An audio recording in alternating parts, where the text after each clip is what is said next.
A modern naval strike group represents immense physical power, projecting force across hundreds of miles of ocean. The expenditure of kinetic energy, like deploying precision-guided munitions, is the visible end product of military capability. Yet billions of dollars in hardware and ordnance are entirely inert on their own. A warship without a directing intelligence cannot distinguish an inbound threat from a neutral contact. The actual management of this physical warfare happens away from the flight decks. It takes place in a quiet, data-dense interior. Here, operators interact with digital representations of the physical world. Modern naval supremacy relies on building an integrated, real-time picture of the theater. The objective is to outthink the adversary before a single weapon is fired. This diagram illustrates the C4ISR framework, connecting isolated platforms across air, sea, land, space, and cyberspace. Command, control, computers, and communications govern the execution phase. Intelligence, surveillance, and reconnaissance function as the sensory apparatus, gathering vast amounts of environmental data. This structure creates a single integrated environment where technical data meets military authority. It is the framework designed to move information through every stage of a military operation. Because a human sits at the center of this network, the system's success depends on the speed and clarity of that individual's choices. To understand how this works, we must look at how these technical components map to the logic of combat. The foundational model for military decision-making is strategist John Boyd's OODA loop. It consists of 4 continuous stages: observe, orient, decide, and act.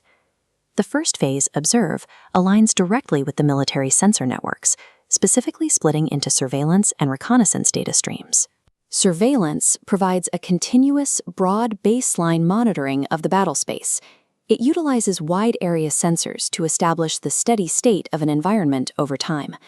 This uninterrupted overhead baseline is primarily maintained by satellite networks orbiting the Earth, silently capturing sweeping visual and thermal imagery. Reconnaissance is different. It is highly targeted, deploying specific intelligence-gathering assets directly against known or suspected threats. This requires platforms like unmanned aerial vehicles, penetrating closer to targets to acquire high-resolution visual data or intercept local signals.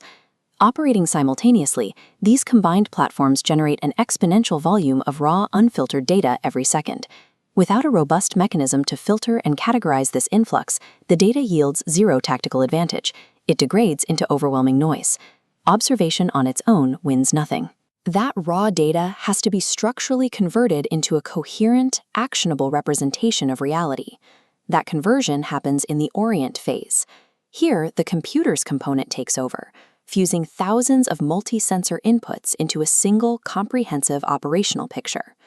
The communications network then acts as vital arteries, distributing this newly fused picture to the necessary ships, aircraft, and ground units.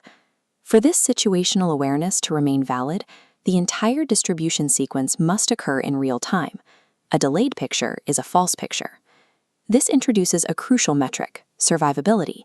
The system must be able to maintain continuous data flow, even while under active adversarial attack. If an adversary successfully jams the communication frequencies or physically destroys the transmitting nodes, the system breaks down. The operational consequence is immediate. Without those data links, the unified operational picture collapses, leaving individual units isolated and blind. Planners must factor this physical vulnerability into their strategy, establishing protocols for units to operate independently when the network inevitably degrades. Rapidly processing data into intelligence serves no purpose if the physical pathways required to deliver that intelligence are severed. Once the operational picture is formed, the cycle enters its final stages: decide and act. The command function allows leaders to evaluate intelligence and issue clear directives.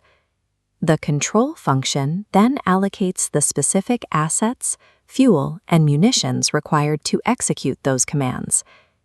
These final directives flow back through the communication lines into the physical world, coordinating the precise movements of the warships and aircraft we saw earlier. By tightly integrating the C4ISR framework with the OODA loop, a force accelerates its decision cycle.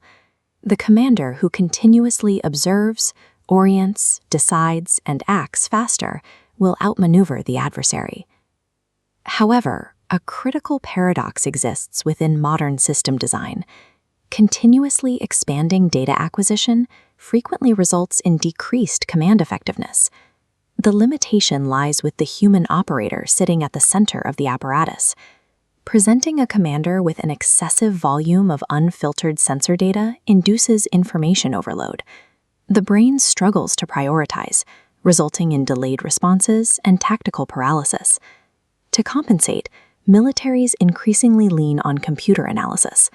But relying purely on automated targeting systems without subjectively evaluating the broader context carries severe risks.